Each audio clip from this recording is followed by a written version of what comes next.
Ce matin, j'aimerais partager avec vous un extrait de Éphésiens, chapitre 4, au verset 1. « Je vous exhorte donc, moi, le prisonnier dans le Seigneur, à marcher d'une manière digne de la vocation qui vous a été adressée. » Seigneur, ce matin encore, nous sommes assemblés pour, Seigneur, oui, te rendre gloire. Et Seigneur, aussi particulièrement aujourd'hui, penser à tous nos frères et sœurs qui sont persécutés, Seigneur, pour la foi qu'ils ont en toi, qui ne peuvent pas ouvrir une Bible librement, s'assembler librement. Seigneur, vraiment, oui, nous voulons te remercier parce que nous avons la chance d'être libres, mais Seigneur, aussi te demander de veiller sur eux, particulièrement ce matin, de poser ta main sur eux, de leur permettre d'être un tout petit peu dans la sécurité, Seigneur, lorsqu'ils s'assemblent pour te rendre gloire. Seigneur, j'aimerais aussi te demander, comme chaque semaine, de veiller sur nos frères et sœurs qui n'ont pas pu se joindre à nous, qui sont dans la souffrance, Seigneur, malades, qui vont se faire opérer ou qui ont été opérés. Seigneur, veille sur eux. Veille aussi sur leurs conjoints qui les gardent, Seigneur, et permets-leur d'avoir un accès à ta parole et un peu de réconfort et de joie. Amen. Bien, aujourd'hui, nous aurons un culte un peu particulier et l'ordre du culte sera un peu différent des autres dimanches. Donc, on l'a dit, pardon.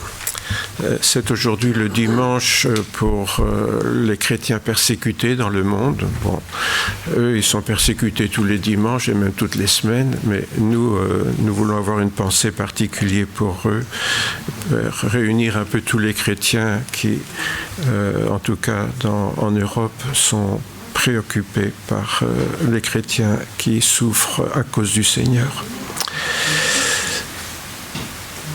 Je voudrais partager avec vous, donc, nous savons que c'est Porte Ouverte dans le monde chrétien évangélique qui est, je dirais, spécialisé, entre guillemets, pour faire un peu l'analyse de tout ce qui se passe et pour aider les chrétiens persécutés. Et nous avons reçu le rapport des persécutions pour 2024. Donc, chaque année, ils font le rapport de tout ce qui s'est passé l'année d'avant en fonction des résultats, des informations qu'ils ont reçues. Alors cette carte, elle est souvent affichée dans l'entrée. Peut-être ne vous arrêtez pas spécialement à cette carte, mais ici c'est simplement les 50 pays les plus persécutés dans le monde. Donc en rouge, vous pouvez imaginer que ce sont ceux qui le sont le plus, en orange un peu moins et en jaune encore un peu moins.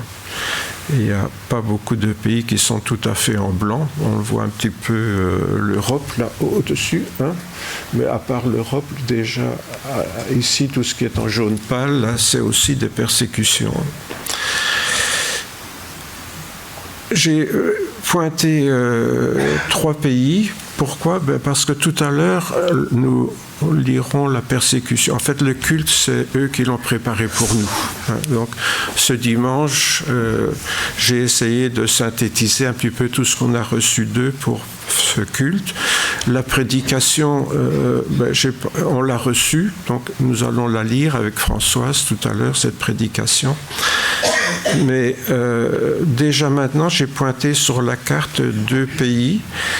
Tout d'abord, vous avez au sud, tout d'abord au Népal. Donc, nous avons le Népal, vous voyez où c'est là, ici, hein, près, au-dessus du Tibet. Ah pardon, non, voilà. Je le voyais derrière moi là. J'ai rajouté un numéro 54. Pourquoi ? Parce que ce pays n'est pas dans les 50 pays les plus persécutés dans le monde. Et puis aussi au Mozambique, ici en face de Madagascar, on aura le témoignage d'un pasteur là-bas. En fait, Porte Ouverte n'a pas choisi les pays les plus persécutés parce que s'il y a des enfants dans la salle, il y a tellement d'horreur qu'on préfère prendre des pays un peu plus soft. Hein. Par contre, à la fin du culte, je parlais du Nigeria, ce dernier pays, qui n'était pas dans les notes qu'on a reçues, mais j'ai reçu un mail cette semaine qui fait part d'une persécution particulière au Nigeria. Bon. Les résultats, c'est que actuellement, dans beaucoup de ces pays, la persécution est en hausse. C'est le cas pour le Soudan. Il y a de plus en plus de violence contre les chrétiens dans à cause d'un affrontement militaire et où les chrétiens sont particulièrement visés. En Algérie aussi, il y a de plus en plus d'églises forcées à être fermées. Au Burkina Faso, avec le djihadisme qui s'étend, les chrétiens sont aussi persécutés. Au Laos, pour la première fois depuis des années, des chrétiens ont été tués. Et au Nicaragua, donc pour passer de l'autre côté de l'Atlantique, les chrétiens sont emprisonnés et les églises sont privées de liberté. Ça, c'est un petit peu les grands changements par rapport aux années 2023, puisqu'ici, il s'agit de 2024. Les pays où on peut parler d'une persécution extrême, c'est la Corée du Nord, la Somalie, la Libye, l'Érythrée, le Yémen, le Nigeria, le Pakistan, Soudan, Iran, l'Afghanistan, l'Inde, la Syrie, l'Arabie saoudite. Ce sont particulièrement les pays où on peut parler de réelle persécution pour les chrétiens, en tout cas beaucoup plus forte. Et pourquoi qu'il n'avance plus? Voilà. Bien, en ce qui concerne l'index mondial, donc on vient de voir sous forme de plan, disons, la publication par l'ONG, donc Porte Ouverte, dont je viens de parler, publie donc cet index chaque année, et celui de 2024 offre des perspectives préoccupantes sur une situation qui ne cesse de se détériorer. On ne réalise pas toujours que c'est pire de chaque année. Chaque année, la persécution des chrétiens augmente. On pourrait croire que c'est juste quelques pays et puis que c'est toujours eux. Non, ça s'étend de plus en plus dans le monde comme une tache d'huile. Les chiffres évoquent une augmentation continue de la persécution touchant 365 millions de chrétiens à l'échelle mondiale. Je ne sais pas si vous imaginez une population de 355 millions de chrétiens qui sont persécutés. Et on signale donc 13 pays, on vient de les voir, où la persécution atteint des niveaux extrêmes. Cependant, le constat le plus alarmant réside dans le record de plus de 15 000 églises ciblées cette année. C'est 7 fois plus que l'année 2023. Donc, je ne sais pas si vous imaginez, en 2024, 15 000 églises qui ont été ciblées, fermées, brûlées, parfois détruites, 7 fois plus qu'en 2023. Et la Chine est championne des fermetures d'églises, avec 10 000 églises forcées de se fermer au cours de l'année 2024. Je vois que les enfants montent déjà. Tout ceci, bien sûr, est accentué par une flambée de violence sans précédent, particulièrement en Afrique subsaharienne, au Pakistan et aussi en Inde, où 2228 églises ont été prises pour cible, notamment dans des émeutes à Manipur, donc en 2023, ça c'était l'année d'avant. Alors que dire de l'explosion des violences contre l'Église qui entraîne bien sûr un regain de persécution? Depuis 1993, donc c'était l'année où on a fait le premier index des persécutions. Donc Porte Ouverte existe depuis avant, mais en 2023, donc c'est frère André, vous savez, qui passait des Bibles en fraude en Russie, etc., qui avait fondé cette œuvre dans les années 70.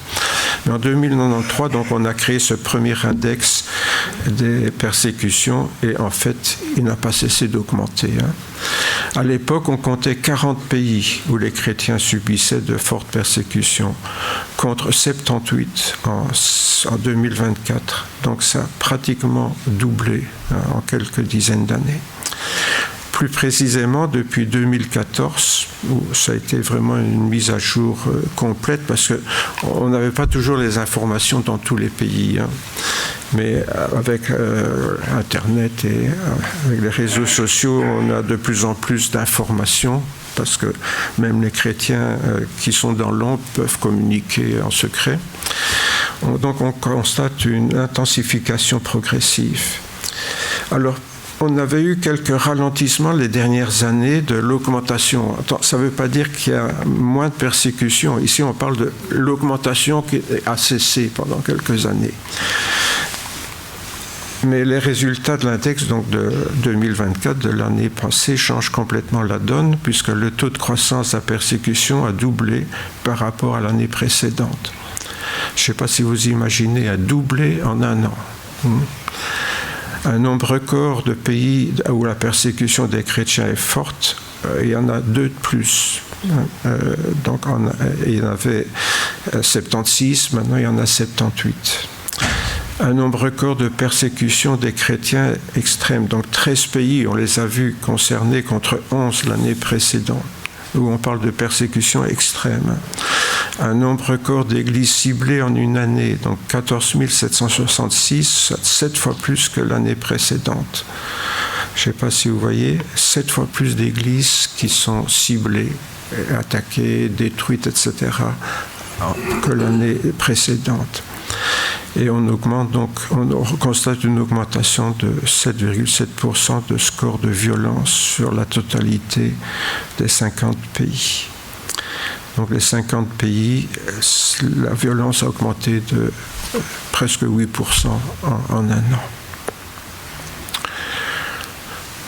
Bien sûr, l'explosion de violence s'exprime par une forte augmentation du nombre des chrétiens qui sont agressés physiquement ou menacés de mort, du nombre de propriétés de chrétiens attaquées, parce que quand on persécute les chrétiens, souvent on détruit leurs maisons et on les chasse. Et donc, ainsi, du nombre de chrétiens qui sont contraints de fuir leur foyer. Imaginez que demain, on vient détruire votre maison et qu'on vous chasse tout simplement parce que vous êtes chrétien.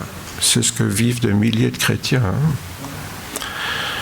365 millions de chrétiens sont aujourd'hui forcément persécutés dans 78 pays, soit un chrétien sur 7 dans le monde. Est-ce que vous imaginez ça ? Un chrétien sur 7 dans le monde qui est persécuté parce qu'il est chrétien. Bien sûr, la Corée du Nord reste de loin le pire pays pour les chrétiens. La Corée du Nord est en tête du classement.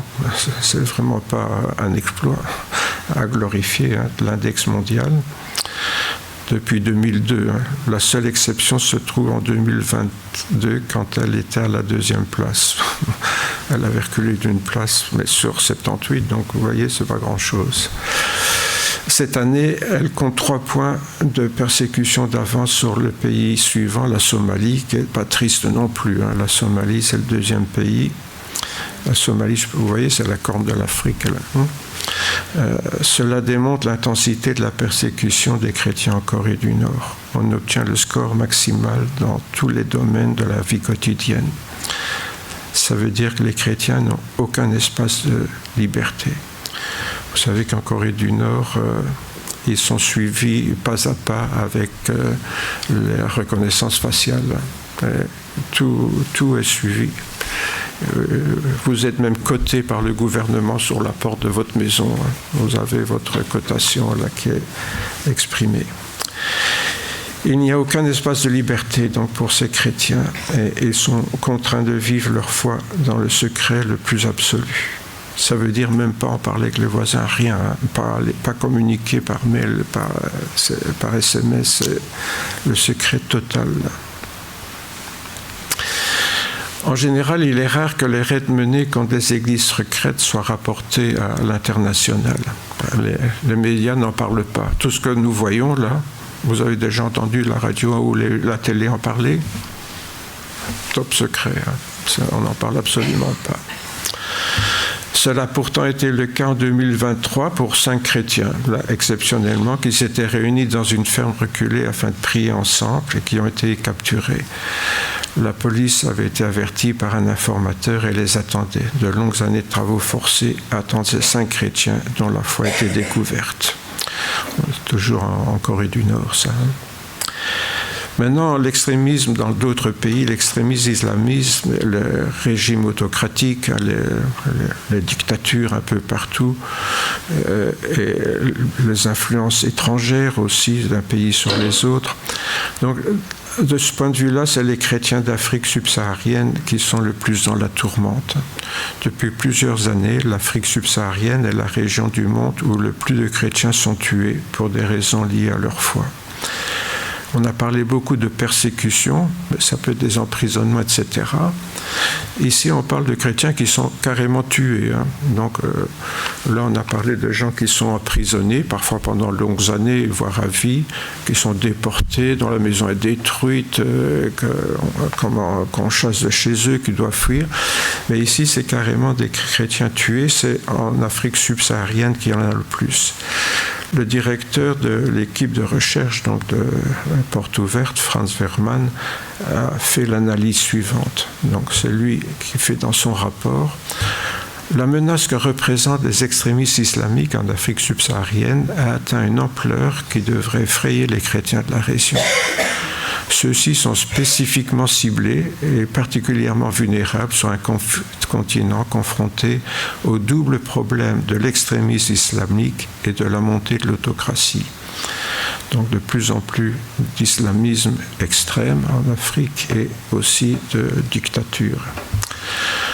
Sans réponse efficace apportée à ce défi, les chrétiens seront progressivement écrasés par la pression et forcés de fuir leur foyer et leur village.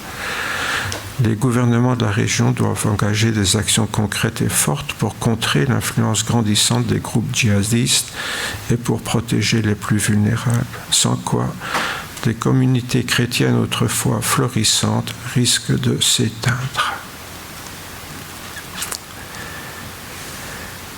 Je me souviens quand François et moi on est revenus d'Afrique, on nous disait, on a pris conscience que les sous-développés spirituels, c'était l'Europe. Je vous parle il y a 50 ans, l'Afrique était une région très prospère au niveau du christianisme. Après 50 ans, on s'inquiète de voir le christianisme qui risque de disparaître carrément. On ne se rend pas compte de ça. En résumé, donc, plus de 355 millions de chrétiens sont fortement persécutés, et ça dans 78 pays. Donc 78 pays dans le monde où les chrétiens sont persécutés. Et en nombre de personnes, c'est 1 chrétien sur 7 dans le monde qui sont persécutés. 4998 chrétiens tués. Ça fait en 2024, ça fait pratiquement 5000 donc.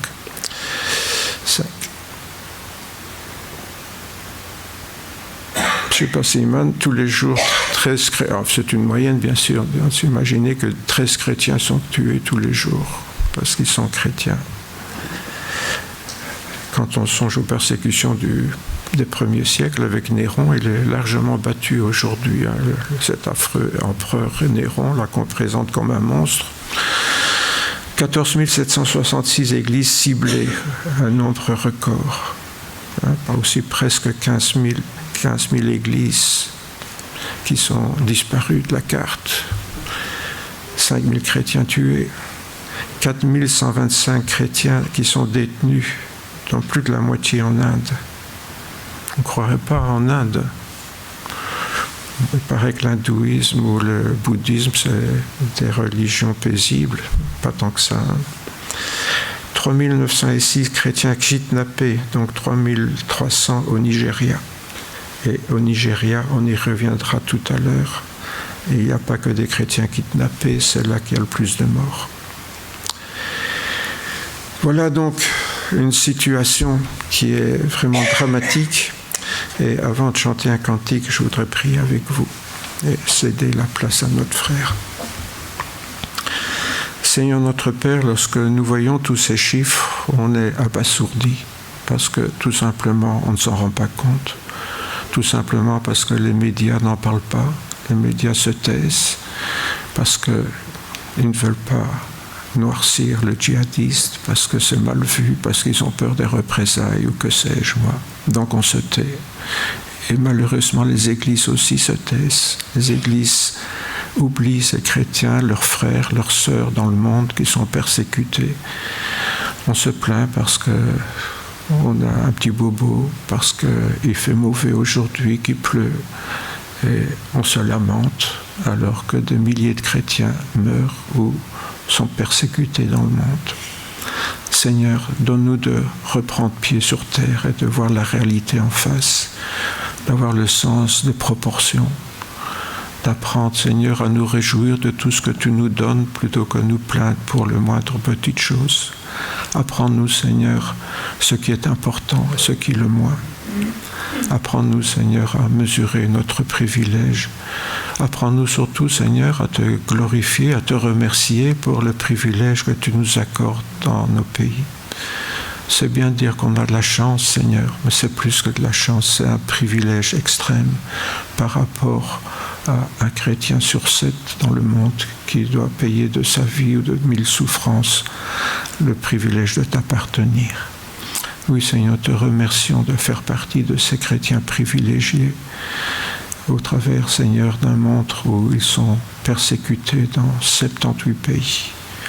Dans notre pays, nous avons encore cette liberté et nous n'en faisons pas vraiment un grand usage. Nous trouvons ça normal alors que c'est un privilège. Oui, Seigneur, donne-nous d'aimer ta parole, de prendre goût au privilège que nous avons de pouvoir la lire. Donne-nous d'aimer ton Église, d'apprendre à nous réjouir, de pouvoir être ensemble comme ce matin pour t'adorer, pour te louer en toute liberté.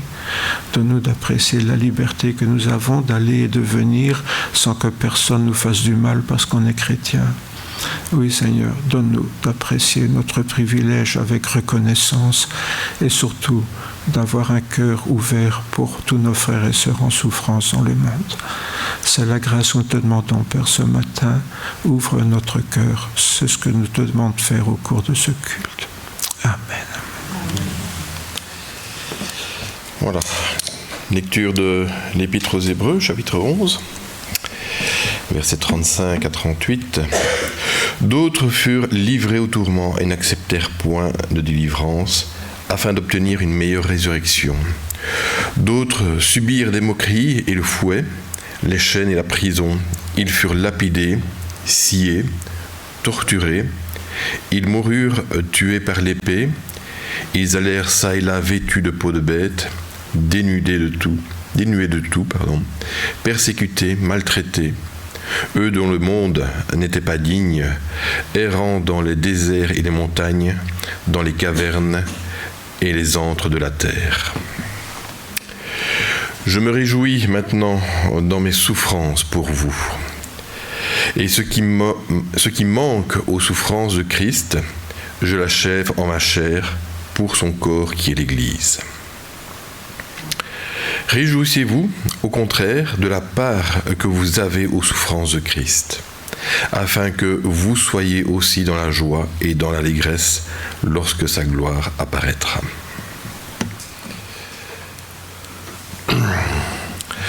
Le dimanche de l'Église persécutée est un jour spécialement dédié au soutien de nos frères et sœurs persécutés à travers le monde. Il a pour objectif principal d'unir nos voix et de faire monter nos prières pour les aider à tenir ferme. Toutes les églises de France, de Belgique et du Luxembourg sont invitées à y participer en s'appuyant sur les ressources que nous mettons à disposition.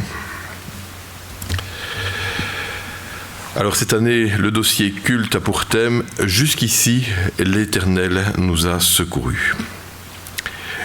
Cette proclamation du prophète dans 1 Samuel, chapitre 7 et verset 12, s'accompagne de l'érection d'une borne ou prière du souvenir, rappelant le secours de Dieu qu'il avait une fois de plus délivré son peuple à la suite de sa repentance.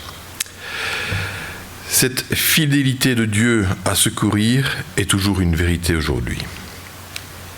L'Église persécutée en témoigne au sein même de la persécution. En revenant à Dieu dans une repentance sincère, que nous soyons dans la détresse ou que tout aille bien, nous expérimentons personnellement la fidélité sans faille de notre Créateur. Nous aussi, nous sommes appelés à reconnaître et célébrer la fidélité de Dieu jusqu'ici, plaçant dans notre vie des bornes ou des pierres de souvenirs pour nous rappeler sa présence continuelle à nos côtés et gagner en maturité dans la foi. Cette affirmation de la fidélité de Dieu tout au long du chemin résonne particulièrement pour Portes Ouvertes. Notre mission pose cette année la borne de 70 ans de service aux chrétiens persécutés. Et nous sommes reconnaissants de pouvoir affirmer que jusqu'ici, l'Éternel nous a secourus. Pourquoi ce thème ? Cette prédication s'appuie sur un épisode de l'histoire d'Israël relaté dans 1 Samuel 7, illustrant la fidélité indéfectible de Dieu, manifestée par son accueil de la repentance du peuple et par sa délivrance. Ce passage insiste aussi sur l'importance de garder une trace, une borne, un monument qui atteste du secours accordé jusqu'ici, comme un rappel précieux pour l'avenir.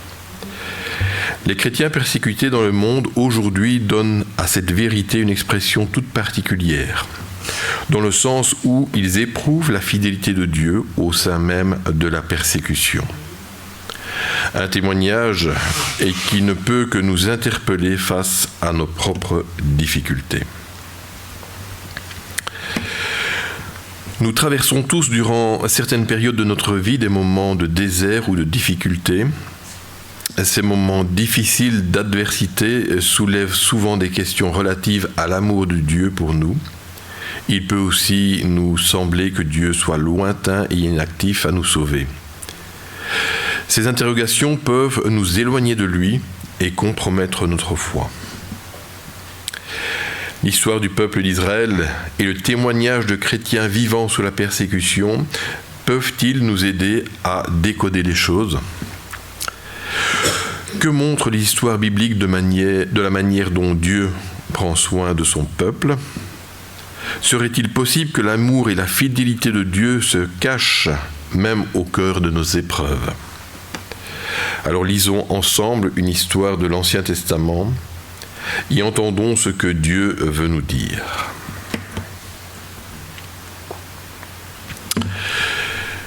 Les gens de Kiriath Yearim vinrent prendre le coffre de l'Éternel et le transportèrent dans la maison d'Abinadab sur la colline. Ils établirent son fils Éléazar comme gardien du coffre de l'Éternel. 20 ans s'écoulèrent depuis le jour où le coffre avait été déposé à Kiriath Yearim. L'ensemble du peuple d'Israël aspirait à revenir à l'Éternel. Alors Samuel dit à tous les Israélites : « Si c'est de tout votre cœur que vous voulez revenir à l'Éternel, faites disparaître de chez vous les dieux étrangers et les idoles d'Astartès, et attachez-vous de tout votre cœur à l'Éternel, et rendez-lui un culte à lui seul. Alors il vous délivrera des Philistins. » Les Israélites firent disparaître de chez eux les Baals et les Astartés, et ils ne rendirent plus de culte qu'à l'Éternel. Samuel leur dit alors : « Assemblez tout Israël à Mitzpa, je prierai l'Éternel pour vous. » Ils s'assemblèrent à Mitzpa, puisèrent de l'eau et la répandirent sur le sol devant l'Éternel. Ils jeûnèrent ce jour-là et confessèrent : « Nous avons péché contre l'Éternel. » C'est là à Mitzpa que l'Éternel fut le juge du peuple d'Israël. Lorsque les Philistins apprirent que les Israélites s'étaient réunis à Mitzpa, leurs 5 princes décidèrent de les attaquer. Les Israélites en furent informés et ils prirent peur des Philistins. Ils dirent à Samuel : « Ne cesse pas de supplier l'Éternel notre Dieu en notre faveur pour qu'il nous sauve des Philistins. » Samuel prit un agneau de lait et l'offrit entièrement en holocauste à l'Éternel. Puis il supplia l'Éternel de venir en aide à Israël, et l'Éternel exauça sa prière. Pendant que Samuel offrait l'holocauste, les Philistins s'approchèrent pour attaquer Israël. Mais à ce moment-là, l'Éternel fit tourner contre les Philistins un puissant tonnerre qui les mit en déroute, de sorte qu'ils furent battus par les Israélites. Ces derniers sortirent de Mitzpa et battirent les Philistins en les poursuivant jusqu'au-delà de Beth-Kar. Samuel prit alors une pierre, la dressa entre Mitzpa et Shen, et l'appela du nom de d'Ebenezer, la pierre du secours, en disant « Jusqu'ici, l'Éternel nous a secourus ». Les Philistins furent humiliés par cette défaite. Ils ne pénétrèrent plus à l'intérieur des frontières d'Israël, car l'Éternel intervint contre eux pendant toute la vie de Samuel. Les villes que les Philistins avaient prises à Israël, Kéron, Agath, revinrent aux Israélites, qui libérèrent tout leur territoire de leur emprise. La paix régna également entre Israël et les Amoréens. Samuel continua à exercer le pouvoir judiciaire en Israël durant toute sa vie. Chaque année, il faisait un circuit s'arrêtant à Béthel, à Gilgal et à Mitzpa, et il rendait la justice pour les Israélites en chacun de ces endroits.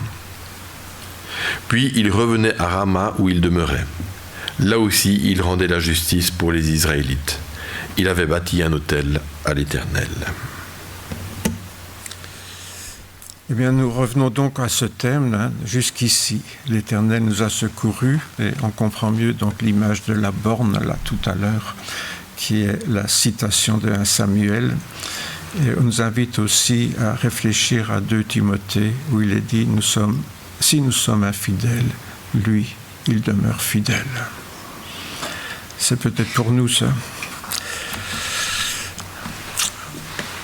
Cette histoire, donc, que nous venons de lire, se déroule dans un contexte difficile, l'histoire du peuple d'Israël. Elle clôture la période des juges, racontée dans le livre donc, de même nom. La relation entre Dieu et son peuple est en dents de scie, le même cycle se répétant plusieurs fois. D'abord, Israël s'éloigne de Dieu et adopte les idoles des peuples voisins. Puis cet éloignement empêche la bénédiction et la protection de Dieu. Les ennemis d'Israël peuvent alors prendre le dessus et maltraiter le peuple de Dieu.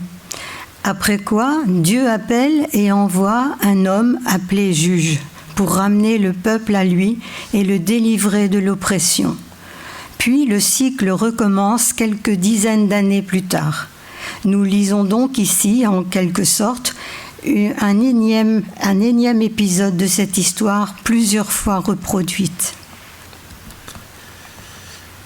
La lecture du contexte montre qu'Israël avait une mauvaise compréhension de la signification de son alliance avec Dieu. Il considérait que la présence à ses côtés de l'Arche de l'Alliance, le coffre sacré, au-dessus duquel Dieu habitait, constituait en soi une garantie de l'action de Dieu en leur faveur lors des batailles, de sorte qu'ils auraient alors nécessairement la victoire. Au contraire, Dieu attendait un réel attachement de cœur du peuple et une adhésion exclusive de toute idole. Cette erreur de compréhension crée auprès d'Israël une attente d'un secours qui ne venait pas, et le peuple était déboussolé et déçu. Le peuple d'Israël, qui se réjouissait de la présence de Dieu, mais l'honorait mal, était donc puni pour son attitude qui tenait plus de la superstition que de la foi obéissante. Dans le texte, nous lisons que l'Arche de l'Alliance, rendue par les Philistins, est restée 20 ans à Kiriath-Yearim, dans la maison d'Abinadab. Le peuple avait ainsi mis à l'écart leur culte de Dieu, car ils en avaient maintenant peur et ne savaient comment gérer sa présence au milieu d'eux. Cette situation illustre peut-être une réalité spirituelle toujours présente de nos jours. Avons-nous peur d'aller plus loin avec Dieu, de ce qu'il pourrait nous demander de faire ? Préférons-nous vivre en marge de sa présence dans nos vies, nous appuyant sur une fausse sécurité ? Laissons-nous insidieusement notre vie chrétienne se résumer à des règles que l'on suit, alors que Jésus nous appelle à une relation vivante de tous les jours avec lui ? Ou peut-être professons-nous le Seigneur de notre bouche, mais ne savons pas comment lui plaire par une foi obéissante. L'arche a donc été négligée et le peuple d'Israël s'est peu à peu éloigné de Dieu. Encore une fois, en conséquence de son péché et de son rejet de Dieu, l'oppression des ennemis, les Philistins, s'appesantit de plus en plus sur lui. Du fait de l'épreuve, le peuple revient à Dieu dans une repentance sincère. L'oppression est donc, d'une part, la conséquence de l'infidélité du peuple, mais d'autre part aussi le moyen utilisé par Dieu pour faire revenir le peuple à lui. Il change le mal en bien, la malédiction en bénédiction. De même, de nombreuses histoires de chrétiens persécutés témoignent de cette réalité, sans que ces chrétiens n'aient nécessairement péché ou se soient éloignés de Dieu. Lorsque les choses vont mal, ils se sont naturellement réfugiés et rapprochés de lui. Et cette nouvelle intimité avec Dieu se prolonge au-delà de l'épreuve, de sorte que les difficultés et les persécutions leur sont finalement profitables. Nous verrons donc plusieurs exemples de chrétiens persécutés qui sont en rapport avec ce que nous avons lu. Tout d'abord, donc, une femme au Népal, Kamala Nepali est née dans une famille hindoue au sein d'une communauté pauvre à l'ouest du Népal. Alors qu'elle était encore jeune, son père se convertit par la suite d'une guérison miraculeuse et elle-même découvre la foi en Dieu, le Dieu d'amour qui sauve.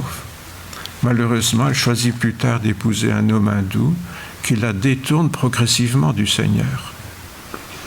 Dans les années qui suivent, sa vie devient de plus en plus difficile avec une belle famille alcoolique et un mari infidèle l'empêchant de pratiquer sa foi.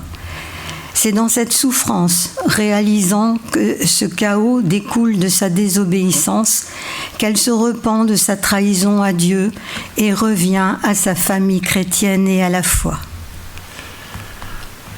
Un autre exemple, le pasteur, donc c'est en Mozambique, le pasteur Omar sert Dieu dans le nord du Mozambique, une zone où la persécution violente contre les croyants est malheureusement pratique courante. Malgré les menaces, les agressions et même de fausses accusations d'enlèvement, il continue à partager l'Évangile et à former de nouveaux disciples. Un jour, un groupe islamique l'attaque, le jette par terre, le lie et s'apprête à le frapper violemment à la tête avec un bâton. Il pense à dernière heure arriver.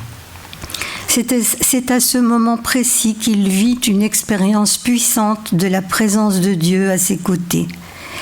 La promesse de Jésus, « Je suis avec vous tous les jours, jusqu'à la fin du monde », lui vient à la mémoire et par la foi, il s'y accroche comme à une ancre. Sa délivrance intervient alors miraculeusement par l'arrivée à point nommé de l'armée régulière.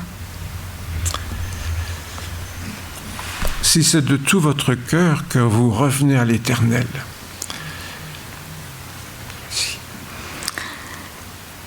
Samuel est le prophète de Dieu et son attitude nous parle de la manière dont Dieu lui-même réagit vis-à-vis du peuple.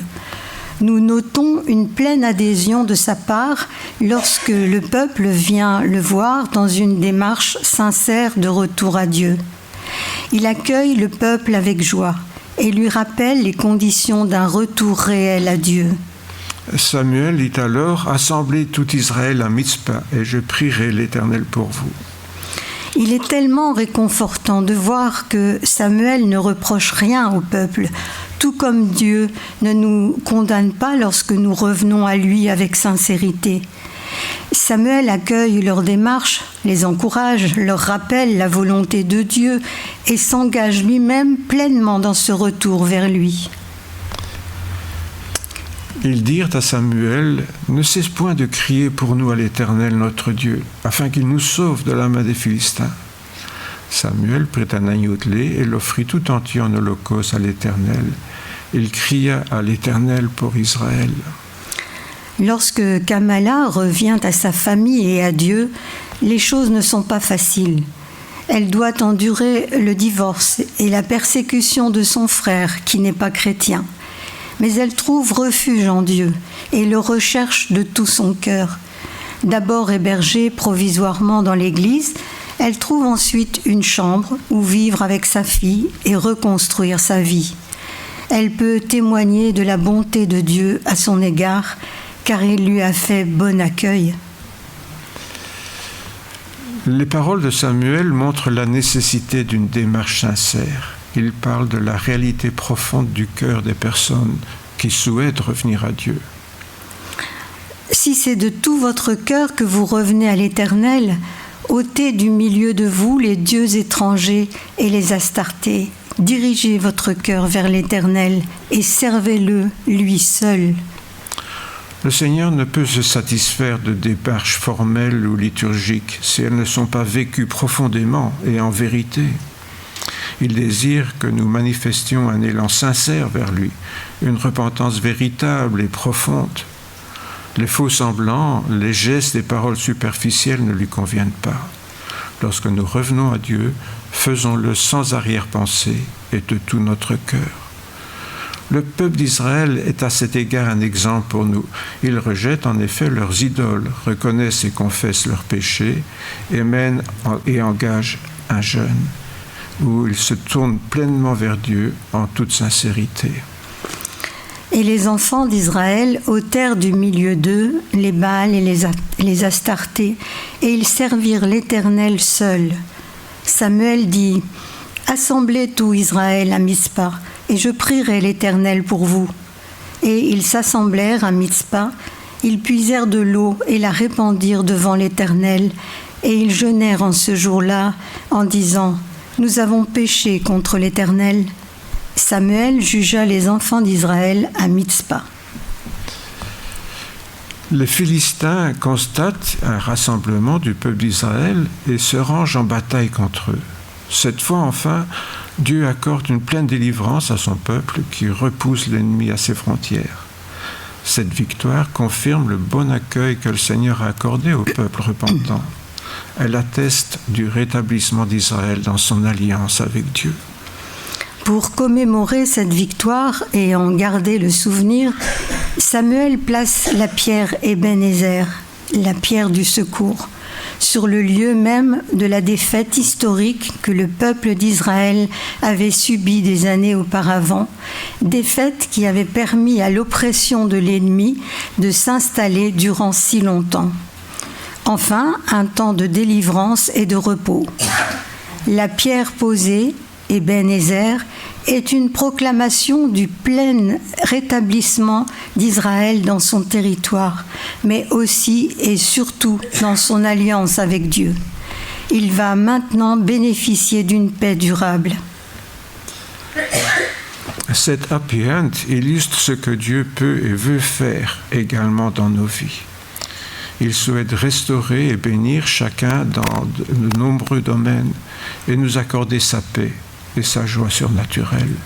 Une vie de liberté et de victoire est possible lorsqu'on revient à lui dans la sincérité et la repentance, ainsi que le peuple d'Israël l'a expérimenté. Kamala aussi nous donne un exemple de la restauration que Dieu opère dans la vie de ceux qui reviennent à lui. Elle a repris progressivement le cours d'une vie normale, car Dieu l'a sortie de l'épreuve par le haut. Ebenezer, la pierre du secours, jusqu'ici l'Éternel nous a secourus. Cette pierre commémorative posée par Samuel est un signe de reconnaissance à Dieu, ainsi qu'un rappel pour les générations futures. Elle constitue une pierre de référence, un signe visible, un souvenir permanent pour le peuple du secours et de la fidélité de Dieu à leur égard. La parole de Samuel lors de l'inauguration de cette pierre souvenir montre que son regard s'étend à toute la période des juges. Jusqu'ici, l'Éternel nous a secourus. Malgré les chutes périodiques, Dieu a toujours été fidèle, dans le sens qu'il a toujours veillé sur son peuple pour le ramener à lui et le sauver. Il ne manque jamais de répondre lorsque le peuple se tourne vers lui dans une repentance sincère. Ne sommes-nous pas, nous aussi, appelés à faire de temps en temps des points de marche dans notre vie pour jeter en arrière un regard à froid et reconnaître la présence bénissante du Seigneur à nos côtés, même dans les temps de difficulté? Ne devons-nous pas, nous aussi, reconnaître la grâce de Dieu, sa puissance et sa souveraineté, maintes fois démontrées dans notre histoire passée? Cette démarche de reconnaissance est un acte d'adoration salutaire, nous plaçant dans une juste attitude vis-à-vis de celui qui, comme un bon père, nous a fidèlement conduits, protégés, secourus et dans certains cas aussi corrigés avec amour pour nous ramener sans cesse à lui. Peut-être même pouvons-nous placer de manière visible dans notre environnement de vie, notre logement, des pierres de souvenirs, témoignant des interventions de Dieu en notre faveur, de sorte à ne pas oublier sa grande fidélité à notre égard.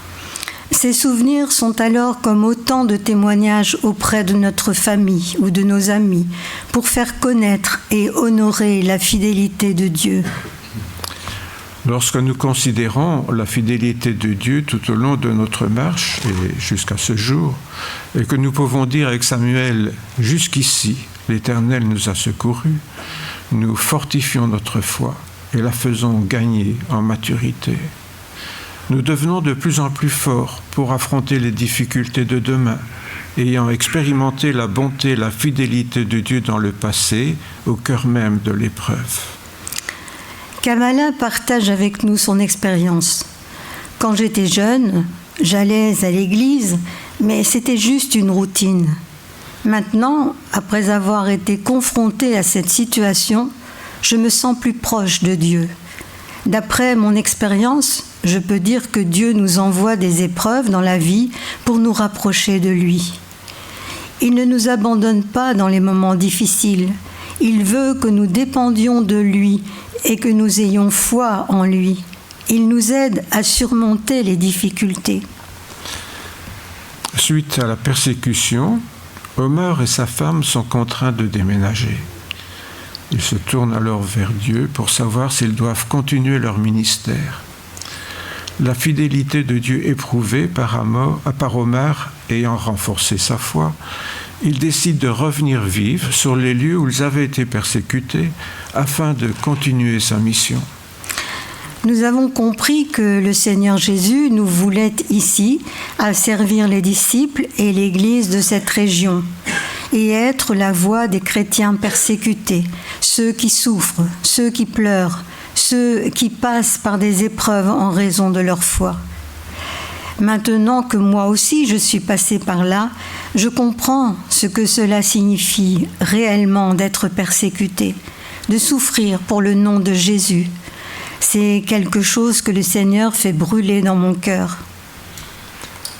Sachons regarder en arrière pour considérer la grande fidélité de Dieu dans notre marche à ses côtés et la manière dont il permet aux épreuves de nous ramener constamment à lui. Réjouissons-nous des délivrances apportées, de son pardon toujours offert, de sa bienveillance sans cesse démontrée. En nous appuyant sur l'expérience passée de sa fidélité dans les bons et les mauvais jours, apprenant à revenir sans cesse à lui dans l'humilité et la repentance, de sorte à grandir dans notre foi et notre intimité spirituelle avec lui. Soyons également attentifs à la voix du Saint-Esprit en nous. Ne sommes-nous pas invités à être l'expression du secours et de la fidélité de Dieu pour notre entourage et pour l'Église persécutée? Jusqu'ici, l'Éternel nous a secourus, et il sera notre secours à tous, encore dans l'avenir. Amen.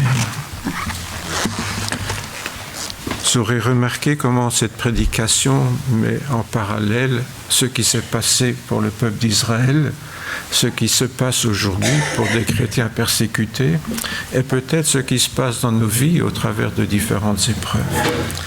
Voilà. Une prière récurrente, donc, chez tous ces chrétiens, c'est toujours prier pour nous. Prier pour nous. C'est ce qu'ils demandent chaque fois qu'ils sont en contact avec des chrétiens qui, comme nous, sont libres. Mais bon, sur 7 chrétiens, il y en a 6 qui sont libres comme nous, mais il y a toujours un qui est persécuté ou une qui est persécutée, donc c'est beaucoup. Et les chrétiens persécutés savent à quel point la prière est fondamentale dans la vie chrétienne. Beaucoup voient la main de Dieu à l'œuvre suite à ces prières et vivent des délivrances. Je me demande parfois si nous croyons encore vraiment à l'efficacité de la prière. Mais eux, ils y croient. Et c'est pour ça qu'ils demandent qu'on prie pour eux. C'est donc en union de prière avec des milliers de chrétiens à travers le monde que nous sommes appelés à élever nos voix pour eux. Alors, j'ai reçu toute une série de personnes donc, qui sont dans des situations différentes et pour lesquelles nous sommes invités à prier. Mais je voudrais quand même revenir ici, avant de terminer ce culte, à un mail que j'ai reçu, là, vous l'avez peut-être reçu aussi, de Porte Ouverte, qui nous informe donc dans les journaux, sur vos réseaux, le président américain Donald Trump a mis la situation des chrétiens au Nigeria au centre de l'attention médiatique. Bon, pour une fois qu'il fait quelque chose pour les chrétiens du monde entier, pas seulement pour les siens, mais je suppose qu'il le fait surtout pour les chrétiens qui l'ont porté au pouvoir. Hein. Il faut quand même les garder bien complaisants. Mais au-delà de la polémique, donc, réjouissons-nous de cette mise en lumière d'un drame ignoré. Parce que même si c'est parfois de manière négative, parce qu'évidemment le président Trump, lui, il veut aller au Nigeria faire la guerre pour obliger les gens à aimer les chrétiens, quoi, hein, voilà. Avec un fusil ça dans le dos, on est sûr qu'on va aimer les autres. Bon, enfin, soit. Mais donc il y a une polémique, bien sûr, à côté. Comme chaque fois qu'il fait un post, il y a des polémiques. Mais au travers de cela, on peut se réjouir que ça met en lumière la situation des chrétiens au Nigeria. Et en effet, c'est tout récent, donc c'est le 31 octobre, hein, il est intervenu pour réintégrer donc, le Nigeria dans la liste des pays qui sont particulièrement préoccupants en matière de liberté religieuse. Mais on voit que lui, évidemment, il a poursuivi avec une menace d'intervention militaire si le gouvernement nigérien continue à tolérer les meurtres des chrétiens. Voilà, évidemment, ça, c'est pas du tout la politique de Porte Ouverte. À nous, c'est la prière et le secours sur place. Ce n'est pas d'aller obliger les dirigeants, les menacer de bombes s'ils ne sont pas gentils avec les chrétiens. C'est toujours un peu le John Wayne, là, ça, c'est la vidéo qui publie ça. Hein. Donc, pour argumenter ses propos, par contre, il a utilisé les chiffres de Porte Ouverte. Donc, c'est assez étonnant, mais ce dont nous avons parlé le matin, de Porte Ouverte, là, c'est bien connu aux États-Unis. Et le président américain a utilisé les chiffres. Alors, c'est là les chiffres qui sont quand même affolants. Je disais tout à l'heure, je vous ai pointé le 3e pays, là, le Nigeria, sur la carte. Hein. 3100 chrétiens ont été tués au Nigeria en raison de leur foi depuis le 1er octobre 2023 jusqu'au 30 septembre 2024. Donc, c'est l'étude de Porte Ouverte, là, en un an. 3100 chrétiens au Nigeria de tués, alors que l'ensemble des chrétiens dans le monde tués pour leur foi, c'est 4476. Donc, si vous voyez la proportion, c'est presque 3 chrétiens sur 4 qui sont mis à mort, le sont au Nigeria. Un seul pays qui a cette particularité d'être particulièrement violente avec les chrétiens. Je l'ai dit en introduction, beaucoup de chrétiens sont persécutés. Hein. Un chrétien sur 7 est persécuté. Mais là, au Nigeria, c'est carrément mis à mort, quoi. Hein. C'est pas seulement prisonnier, on brûle la maison ou déporté. Non, c'est carrément mis à mort. 3100 chrétiens tués au Nigeria. Depuis, bien sûr, de nombreux médias ont réagi à cette annonce et plusieurs contestent la dimension religieuse des attaques. Bon, ça, c'est toujours la réaction des médias occidentaux. Oui, non, ça n'a rien à voir avec la religion, quoi. Je suis musulman, je te tue parce que tu es chrétien, mais ça n'a rien à voir avec la religion, quoi. Vous voyez, ça, c'est les médias, ils veulent toujours éviter les engagements religieux. Au-delà donc des polémiques, nous souhaitons recentrer l'attention sur le drame vécu dans le nord-est du pays par des millions de chrétiens, mais aussi pour des musulmans, s'ils ne se soumettent pas aux injections des terroristes djihadistes comme Boko Haram. Donc ça veut dire que les musulmans sont persécutés aussi si eux ne persécutent pas les chrétiens. Vous voyez, c'est le système qui est vraiment démoniaque là. Ils ne se contentent pas de persécuter les chrétiens, mais il faut que les autres musulmans le fassent aussi, sinon eux sont persécutés aussi. C'est vraiment fou, quoi. Donc 40 000 morts et plus de 2 millions de déplacés depuis 2009, selon les estimations des États-Unis. Donc il n'y a pas que les chrétiens, ça fait 40 000 morts et 2 millions de déplacés depuis 2009. Nous vous invitons donc à prier pour que cette visibilité médiatique ait des retombées positives en faveur de nos frères et sœurs au Nigeria, et aussi pour que la voix de tous les chrétiens d'Afrique subsaharienne, donc confrontés à la violence, puisse être entendue. Alors il y a cette invitation à prier pour l'Afrique, donc en dessous du Sahara surtout. Aujourd'hui, l'Afrique subsaharienne est devenue le nouveau foyer de la violence contre les chrétiens. La situation de l'Église est de plus en plus critique. Dans le monde, 10 chrétiens tués pour leur foi, 9 le sont en Afrique. C'est la région du monde où les groupes terroristes liés à Al-Qaïda et à l'État islamique prolifèrent le plus. Ils attaquent les églises et les villages chrétiens. Les pasteurs sont kidnappés, les chrétiens sont assassinés, les femmes chrétiennes risquent un esclavage sexuel. Je vous rappelais tout à l'heure le délégué là, de Porte Ouverte qui disait l'Afrique, qui a été un foyer du christianisme pendant des dizaines d'années, est en train de voir sa foi chrétienne disparaître progressivement. Et ça, c'est vraiment dramatique pour ce pays. Je me souviens, quand je le disais tout à l'heure, quand on est revenu d'Afrique, on disait toujours, ben non, les sous-développés spirituels, c'est ici en Europe. C'est pour ça que Françoise et moi, on se destinait à l'Afrique pour les problèmes matériels. Quand on est revenu en Europe, on a vu la situation en Europe qui était pire qu'en Afrique. Mais maintenant, c'est en train de s'inverser aussi. Même l'Afrique est contaminée par cette destruction massive du christianisme. En raison de cette violence, près de 16,2 millions de chrétiens ont été chassés de chez eux. Beaucoup vivent dans des abris de fortune au sein des camps déplacés. Je ne sais pas si vous voyez, 1,5 fois la population de la Belgique déplacée. Priez pour la consolation des familles des victimes, notamment au Congo, où plus de 100 chrétiens ont été tués en septembre. Priez pour les chrétiens déplacés dans les camps de fortune, pour qu'ils puissent retourner chez eux. Et bien sûr, priez pour la restauration des sœurs qui ont subi des abus sexuels. Je vous invite à... Peut-être je vais prier avec vous pour cela, parce que c'est une situation qui est tellement malheureuse là-bas, dans tous ces pays. Si d'autres veulent prier après moi, sentez-vous libre de le faire, bien sûr.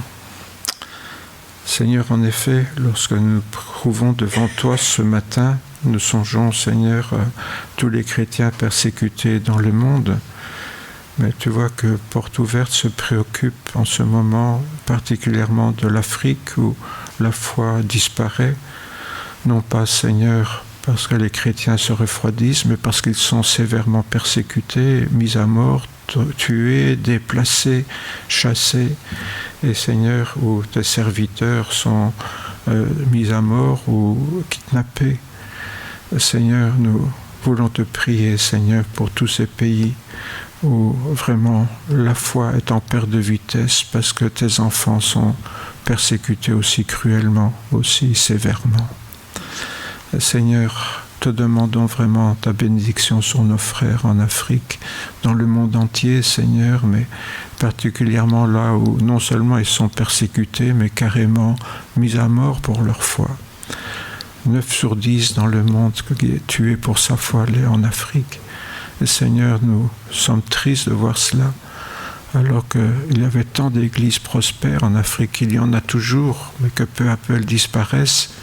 Seigneur, nous te prions d'intervenir, de soutenir la foi de nos frères. Soutiens-les, Seigneur. Bénis tes serviteurs, bénis tes servantes, bénis celles et ceux, Seigneur, qui s'accrochent à la foi envers et contre tous. Oui, Seigneur, si tu as donné ta vie pour nous, eux sont prêts à la donner pour toi.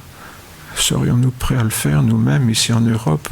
Qu'est-ce qui resterait de nos églises si nous subissions la même persécution? Peut-être beaucoup moins qu'en Afrique d'ailleurs. Oui, Seigneur, te prions pour nos frères et sœurs en Afrique et dans le monde, en te demandant, Seigneur, de les garder dans ta grâce et de fortifier leur foi au travers de l'épreuve. C'est vraiment, Seigneur, la prière que nous faisons monter tous ensemble vers toi maintenant. Amen. Amen. En pratique, comment faire? C'est bien sûr en faisant quelque chose pour aider nos frères.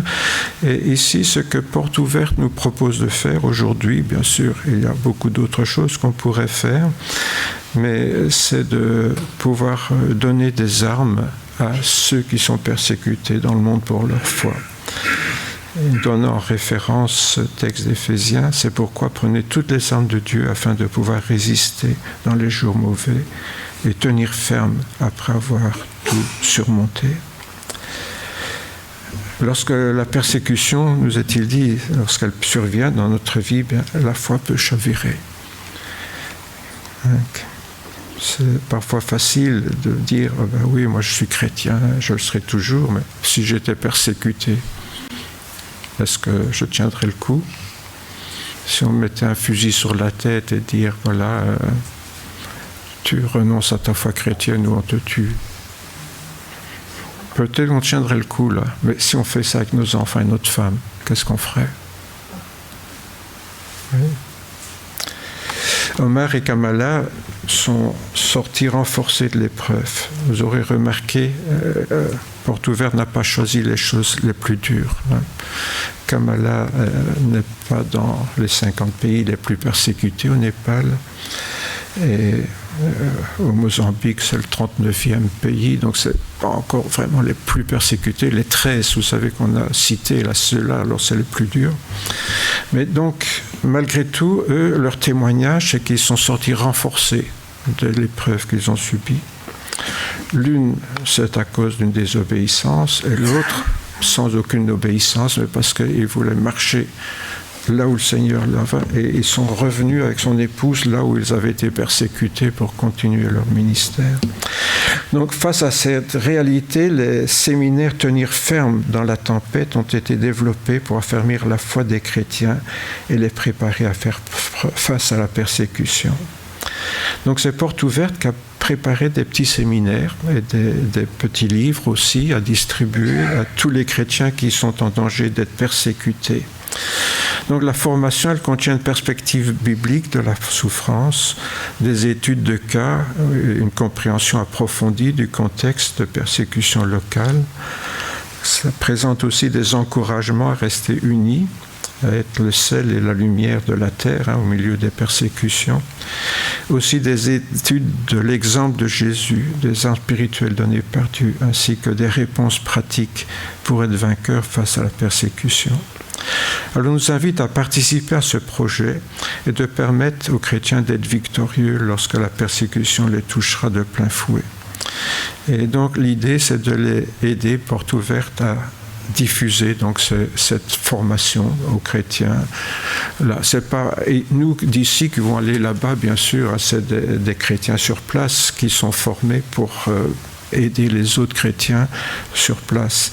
Et donc, on a besoin de notre soutien financier, donc d'où ce compte IBAN là. Ces formations sont au cœur du ministère de Porte Ouverte. Elles sont dispensées dans 14 pays, principalement en Afrique subsaharienne et au Moyen-Orient. Le premier manuel de formation pour résister à la persécution a été développé en 1978 et dans les années 1990, un institut de formation pour les pasteurs d'Afrique subsaharienne a été créé. Son programme a été développé mondialement et est devenu Tenir ferme dans la tempête en 2001. Il continue d'être utilisé dans le monde entier. Donc vous voyez, on forme des pasteurs qui, eux, vont soutenir les chrétiens persécutés. Et ça, nous, on ne sait pas aller sur place le faire, mais on peut dépenser un peu de notre argent pour permettre de former ces pasteurs et qu'eux puissent à leur tour aller soutenir d'autres chrétiens. Voilà, ça sera un petit peu l'objet de notre offrande ce matin. Et si vous n'avez pas d'argent avec vous, notez le compte IBAN et vous le mettez sur le compte de l'Église avec marqué pour les chrétiens persécutés. Et on transmettra, on regroupera tout pour l'envoyer à porte ouverte. Voilà, alors est-ce que oui, nous souhaitons vraiment offrir une formation biblique et de préparation pour les chrétiens persécutés? Eh bien, c'est à vous de répondre. Il y a la prière, ça ne nous coûte pas grand-chose de prendre quelques minutes pour prier. Peut-être ça nous coûtera un peu plus d'ouvrir notre portefeuille, je ne sais pas, mais que nous puissions faire quelque chose pour nos frères et sœurs persécutés dans le monde. Un chrétien sur 7. Jusqu'ici, l'Éternel nous a secourus. Jusqu'ici et après. Après, le Seigneur compte sur nous pour que ces autres chrétiens dans le monde puissent être à leur tour secourus. Et une fois encore, si nous sommes fidèles, lui demeure fidèle. Mais que le Seigneur nous aide à être fidèles malgré tout dans l'appel qu'il nous lance ce matin. Oui Seigneur, ce matin encore, nous voulons te rendre gloire Seigneur, mais te remercier pour ces messages que nous avons reçus, ces témoignages Seigneur qui nous touchent au plus profond de nos cœurs, qui viennent secouer un petit peu nos sentiments, qui nous rappellent que parfois si notre foi peut vaciller pour des broutilles Seigneur, ces frères et sœurs, eux, restent fermes alors que leur vie est en danger, alors que leur famille est menacée. Que cet exemple Seigneur nous montre que il est possible. Et il est certainement possible pour nous que notre foi ne vacille pas, que nous soyons fermes dans la prière, parce que oui, nous l'avons vu il y a quelques semaines, aucune prière n'est sourde à ton oreille. Et Seigneur, vraiment, oui, permets-nous chaque jour de prier afin que tu veilles sur nos frères et sœurs persécutés. Rappelle-nous qu'ici nous sommes libres, que nous sommes chanceux, et que c'est par ta grâce, Seigneur, que nous sommes ici et que nous pouvons vraiment te remercier pour cette liberté. Amen.